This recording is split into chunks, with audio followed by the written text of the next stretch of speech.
Art Malagasy, un secteur en bonne voie.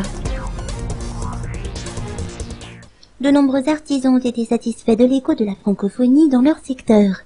Les bijoutiers artisans ont enregistré une hausse des commandes depuis l'accueil de cette rencontre internationale. La clientèle devient de plus en plus régulière et le goût des Malagasy pour les produits locaux s'affirme de plus en plus. Les pierres précieuses, semi-précieuses et les pierres d'ornement, montées sur de l'or ou de l'argent, ont désormais un franc succès, même en ce début d'année. La plupart des artisans, même ceux qui manient le bois et le raffia, ont remarqué une hausse des ventes. Malgré cela, un problème persiste chez les artisans malagasy et c'est le manque de matériel.